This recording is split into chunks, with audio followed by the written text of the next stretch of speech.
আসসালামু আলাইকুম ওরহমতুল্লাহি ওয়াবারাকাতুহ। 1 মিনিট মাদ্রাসা ইউটিউব চ্যানেলে সম্মানিত দিনী ভাই বোনেরা, আমি আশা করি রব্বুল আলমিন আল্লাহ তাআলার অশেষ মেহেরবানিতে আপনারা সকলেই ভালো আছেন এবং সুস্থ আছেন। প্রিয় দিনী ভাই বোনেরা, আপনি কি জানেন একটি নির্দিষ্ট দিন, একটি নির্দিষ্ট সময়, মাত্র 4 শব্দের একটি ছোট্ট দোয়া, যার ফজিলতের কথা বলেছেন খোদ রাসূল সাল্লাল্লাহু আলাইহি ওয়াসাল্লাম।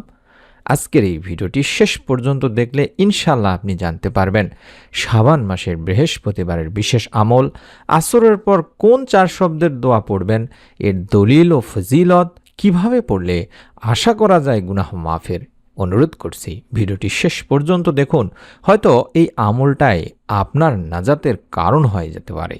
তাই অনুরোধ করব, আবারও বলছি, আমলের নিয়তে ভিডিওগুলো দেখুন। ছোট ছোট আমলগুলো দেওয়ার চেষ্টা করি যাতে করে সকলেই কম সময়ের মধ্যেই করতে পারেন। প্রিয় দর্শক দিনী ভাই বোনেরা, শাবান মাস হলো রজব ও রমজান মাসের মাঝের একটি মাস। এই মাসকে অনেকে অবহেলা করে, কিন্তু রাসূল পাক সাল্লাল্লাহু আলাইহি ওয়াসাল্লাম এই মাসকে অবহেলা করেননি।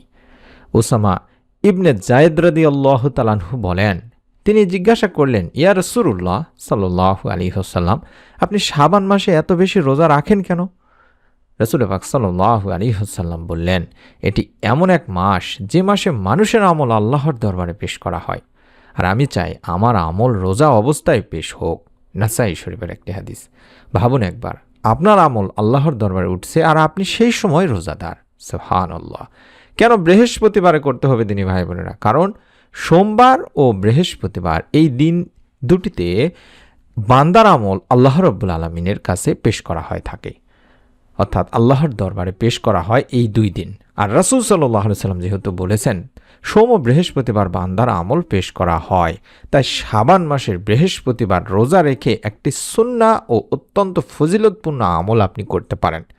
এই আমলটি যেভাবে করবেন, বৃহস্পতিবার নফল রোজা রাখবেন, আসরের ফরজ নামাজের পরে নিরিবিলি জায়গায় বসে মনোযোগ দিয়ে খুশুখুজুর মাধ্যমে আপনারা আমলটি করবেন। প্রিয় দিনী ভাই বোনেরা, এখন বলছি সেই 4 শব্দের ছোট্ট দোয়াটি, যা পড়তে বেশি সময় লাগবে না, কিন্তু ফজিলত অনেক গভীর, অনেক বেশি। অর্থাৎ সুবহানাল্লাহি ওয়া বিহামদিহি, এই ছোট্ট দোয়াটি পড়বেন, 100 বার পড়ার চেষ্টা করবেন।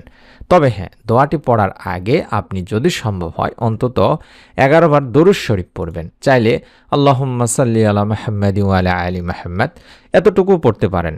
11 বার আগে দরুদটি পড়ে নেবেন। দরুদ পড়লে দোয়া সহজেই কবুল হয় দিনী ভাই বোনেরা। রাসূল সাল্লাল্লাহু আলাইহি ওয়াসাল্লাম বলেন, যে ব্যক্তি দিনে 100 বার সুবহানাল্লাহি ওয়া বিহামদিহি, মাত্র 2-3 শব্দের একটি দোয়া, এটি পড়বে, তার গুনাহসমূহ মাফ করে দেওয়া হবে, যদিও তার সমুদ্রের ফেনার মতো হয়। বুখারী মুসলিম শরীফের সহিহ হাদিস। সুবহানাল্লাহ, সুবহানাল্লাহ।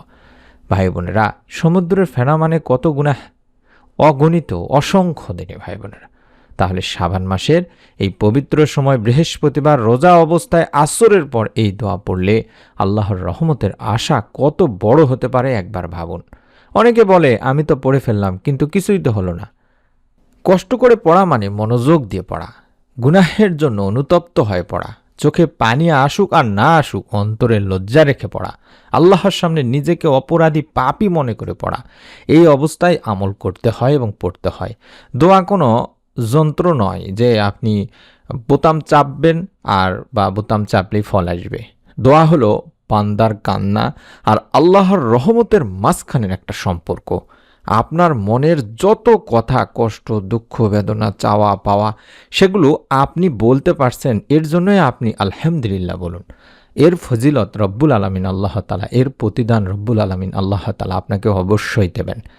অসংখ্য মানুষ পৃথিবীতে আছেন যারা বিভিন্ন ধরনের সমস্যায় ভোগেন, কারো কাছে বলতে পারেন না। তারা আল্লাহ তাআলার কাছে অবশ্যই অবশ্যই এই দোয়াটি পড়ে চাইতে থাকুন, রব্বুল আলামিন আপনাকে নিরাশ করবেন না।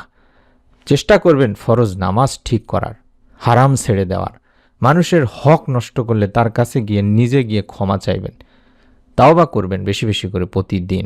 তখন এই দোয়া আপনার জন্য নাজাতের দরজা খুলে দিতে পারে ইনশাআল্লাহ। আল্লাহ তাআলা যেন আমাদের শাবান মাসকে কবুল করেন, রমজান পর্যন্ত পৌঁছে দেন, আমাদের গুনাহসমূহ ক্ষমা করে দেন, আমিন। আশা করছি ছোট্ট ভিডিওটি আপনাদের উপকারে এসেছে। যদি আসে অবশ্যই নিজে আমলটি করে সওয়াবের নিয়তে শেয়ার করে দেবেন। প্রত্যেক ভিডিওতেই বলে থাকি, নতুন ভিডিও যাতে মিস না করে ফেলেন, দেখতে পান, তার জন্য চ্যানেলটির সাথে থাকুন। সকলে ভালো থাকুন, সুস্থ থাকুন। আসসালামু আলাইকুম ওয়া রাহমাতুল্লাহ।